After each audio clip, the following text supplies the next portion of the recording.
Everybody, and welcome to another bonus episode of Three in the Box. I am Bill Schultz. Got my pals back with me tonight. Josh, too sick to pod, but not too sick to tweet burger, back on the pod with me. Thanks, Josh, for showing up. And Nikki, my bedtime is 8 p.m. Eastern, 5 on the West Coast. Wire, back with me tonight. Thanks, guys, for taking the time. Wow, you just threw both of us under the bus. What the heck, I man? rehearsed that a little bit. Could you tell? Before you Can't get started tell. on here. Couldn't You tell didn't even at have to all. redo it. Yeah, I didn't even. Yeah, that's right. I usually have to do the intro a few times. Anyways, an awesome day two at the. I always mess up the acronym. America's Cup. Yep. Lots of action today. We finally got into a full day of games, guys. What do you say we talk about some of the other matches and then we'll finish up with Team USA's two matches? Yeah, let's do that. Sense? Okay. Mhm. So first match that was not Team USA, Uruguay and Mexico, a 0-0 draw. That was, I thought, a good performance for Mexico. I A good agree. result for them. Yeah, I agree. I picked Uruguay to win that game, and I literally said to my dad, because we were both watching it, I thought they were going to walk away with a 4-1 win, based on what I saw yesterday from Uruguay playing against Canada. I don't know if you guys watched yesterday's game, but Uruguay did the same exact set plays all three times, and it was like unstoppable. Barbosa with the screen, Francisco Wild with the kick in to Michael Diaz every time, and Canada could stop it. So I thought they were going to do the same thing against Mexico, but I don't know. To me, Uruguay just looked a little sluggish to come out of the gate for day two. I'm not really sure. So I mean, what do you guys think? They had a couple opportunities. I am surprised that they Yeah. didn't win, Mhm. but they were it was really, really close. Yeah, it was. There was some good connection, but I felt like Uruguay was just missing a passing. Like the passing wasn't as crisp as they normally would do. Yeah, I agree with you guys. I thought Uruguay would win it. I thought Mexico, and really the theme for me so far this tournament, one of the themes has been Mexico kind of overperforming where I maybe would have had them. Yeah. I think that's great. I mean, they're not, beating the monster teams, but they're holding their own in some pretty big games here against some pretty tough international teams. The next match, guys, Brazil versus Canada. This one, a 2-1 game. The only game today where both teams scored a goal. Yeah. We should note. But this one kind of ended. The game winner here was a tough one. Jaden Shaban, a foul that she probably would like to have back. Yeah. A penalty kick goal that won it 2-1 for Brazil. Did you guys see that foul? I did. My dad and I were like both yelling at the TV, and it's just like, I think she just overcompensated on the trajectory of cutting that ball off, and she just bumped. I forget who she bumped, but it was pretty clear as day that it was a penalty kick, and I'm sure. And I think Doug Wolf was officiating that game, and I'm sure he didn't not want to call it that, but rules are rules. So, yeah. Yeah, I mean, Nikki can speak to this a little bit. That's kind of her position. Like, I mean, I texted Josh right away. I was like, "Did she overcompensate? Like, did she lose her grip on the joystick?" It seemed like she was just late and maybe try to go in harder than she needed to. Yeah. As a goalie, I can definitely understand because I made the same mistake at my last tournament. Oh, it's a gut wrenching feeling. I've been there once before at nationals, and it's not a fun situation.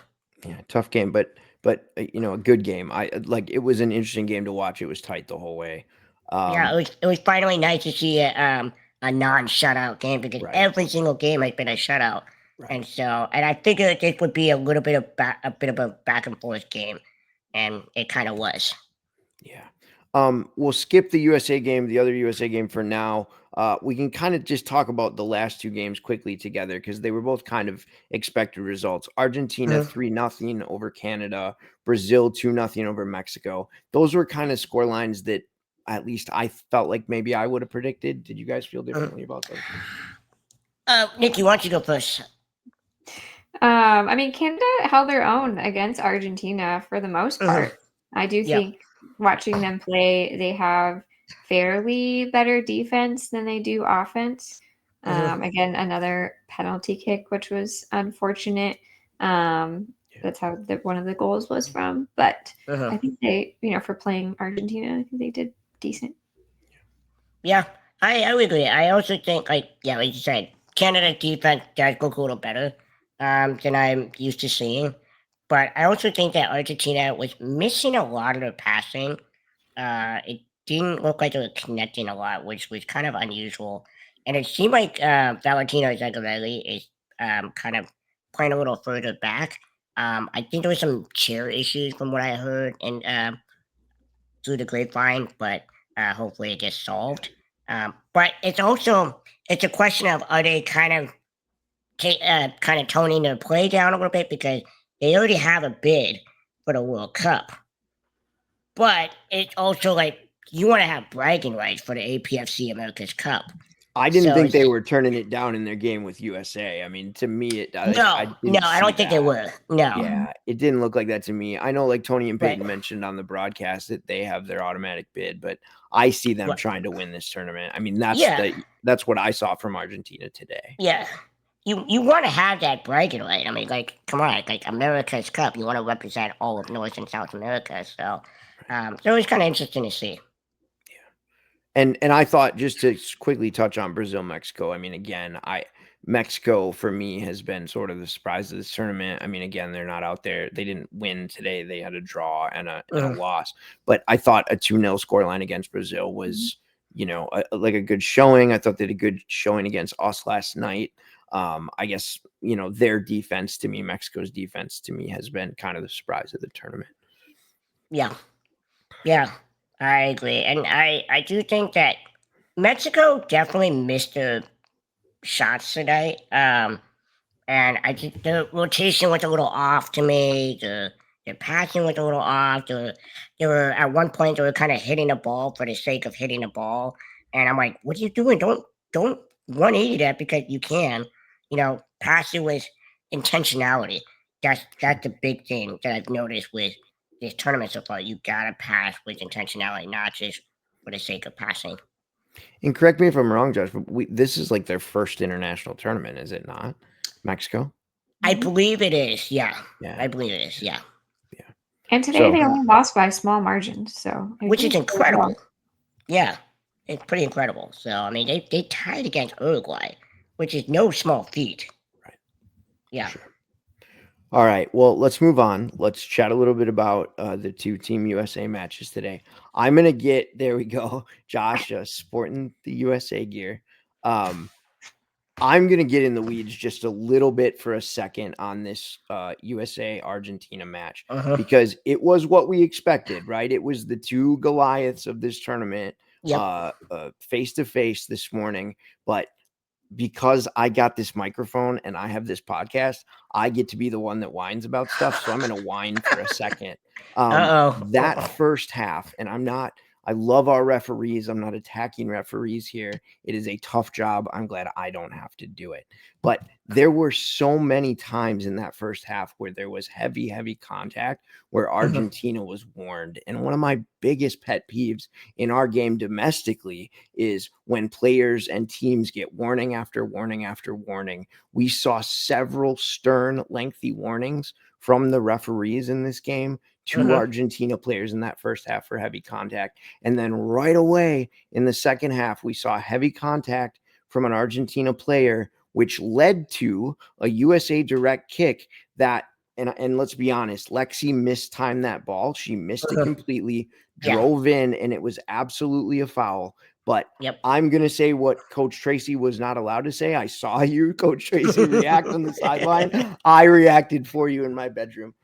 Yes, that was a foul. Absolutely. But after everything that we had seen in the first half, I didn't feel like it warranted a card. I thought there were fouls that could have gone the other way in the first half. So I think that USA, and the reason I say all that is because I think that USA did a great job of keeping their composure in the first half.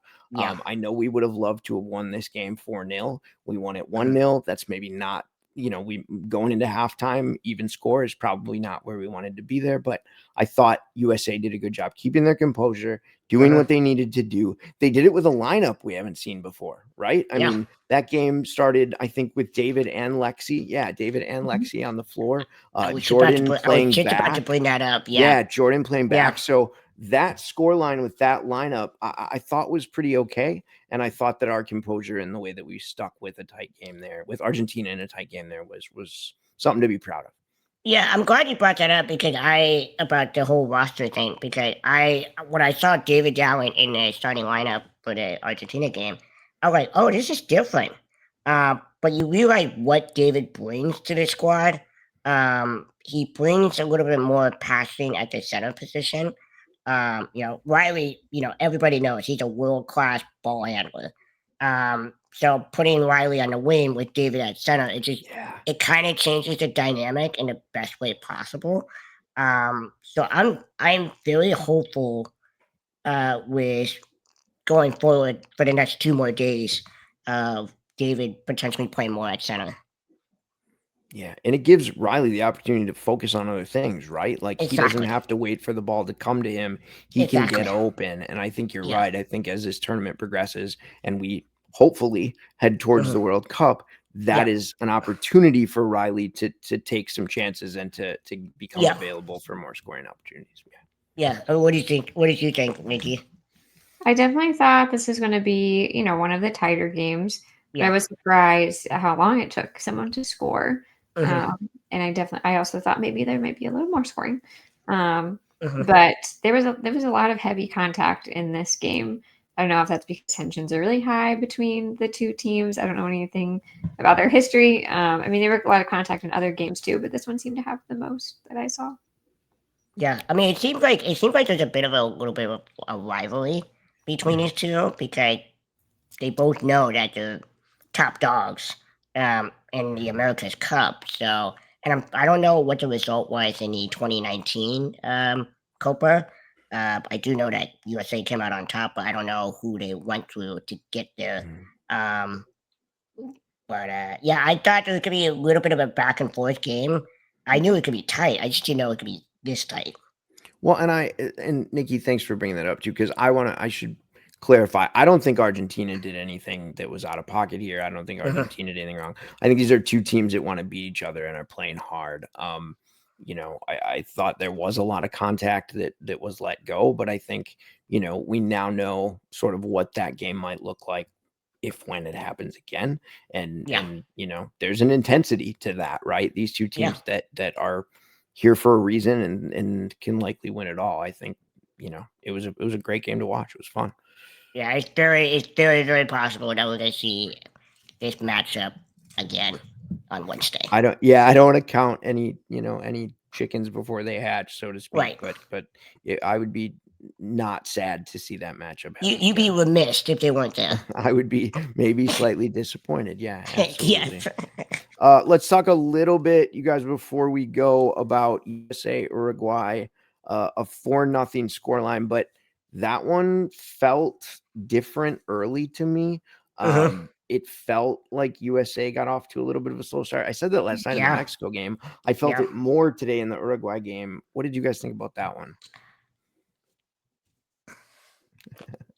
Passing the ball to Nikki. I'm passing the ball to Nikki. You passed to me last time. You can go first now. Fine. Okay. It's funny you say that, Bill. I think that USA came out a little flat in the first half. It was 1-0, but it just felt flat. I don't know why. I don't know if they were nervous or maybe Uruguay has kind of figured them out, and then coming out of halftime, it seemed like the game plan kind of changed, because all of a sudden it was like boom, boom, boom, boom, where they scored 2 to 3 goals in a span of 2.5 minutes. And so I don't know. I guess Tracy and Pete McGalley, I'm pretty sure I pronounced that last name wrong, but I'm sure they said something. They probably saw something and they told the crew, like, hey, this is what Uruguay's doing. We need to switch it up. And it clearly worked, because they came out on top 4-0. Uruguay. Yeah, Nikki, no, please go ahead. I would say I agree, but definitely a slow start. I was multitasking while watching this game, and all of a sudden there were, like you said, like 2 or 3 back-to-back goals, and it like caught my attention while I was doing other stuff. Yeah. And, yeah, and it was that one goal. I think it was this game where Pete was out and Riley Johnson was doing the corner kick, and Uruguay left a huge gap on the wall, and I'm like, why are they leaving the wall so open? And then I believe Nikki was on the back door, and it just sailed right through the wall, and Nikki had the easiest goal. And I'm like thinking, well, since Pete is not in, maybe he can't kick as hard. Riley's no slouch. Yes, he's a world-class ball handler, but he's also a pretty darn good corner kicker. So, yeah. I also shout out to Pete in that one because you mentioned, Josh, that it was 1-0 after half. I don't know if you guys remember. The one from the first half was Uruguay was not set up, not ready. Yes, I think the goalie was talking to like his box Francisco partner, out. Yeah. And it was Pete and Jordan just like immediately the second the ref gave him the okay, got that ball in. And Pete's, we see Shockwave do that in club, right? Where they're just like, the second they can go, they go. And that was kind of a pretty little set piece goal that they scored at first. And my last point on that one, I thought Uruguay did really well in the first half defensively. Tony even mentioned this on the broadcast, like they dispossessed Riley a couple of times. It's very rare to see anybody take the ball off Riley Johnson. And we saw it a couple of times in the first half of that. Yeah, I saw that too when Francisco took it away from him. Like, whoa, like Riley's actually human. Like, you could take the ball away from him. So, I was very surprised by that too.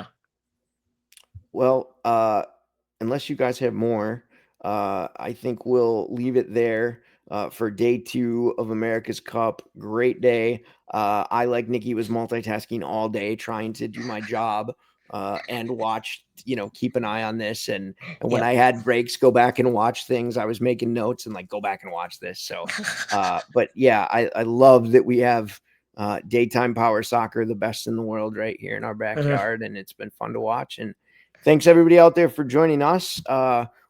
Just so everybody knows, and I don't know if I've even talked to Josh and Nikki about this. I think we'll do another recap tomorrow. I don't know if it'll be us 3, but some combination of us. And then I think, guys, we won't do one the last day because we are going to do, as 3 in the Box, our very, very first live stream this coming Sunday on YouTube.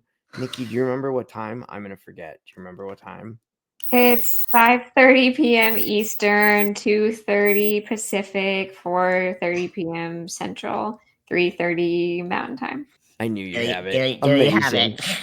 This coming Sunday, the 23rd, we're going to do our very first live stream. Join us on YouTube for that. We are going to just talk America's Cup front to back. So we won't do a recap the final day of the tournament. We'll save that for Sunday, but we'll try to do a short one of these again tomorrow. So thank you all for joining us.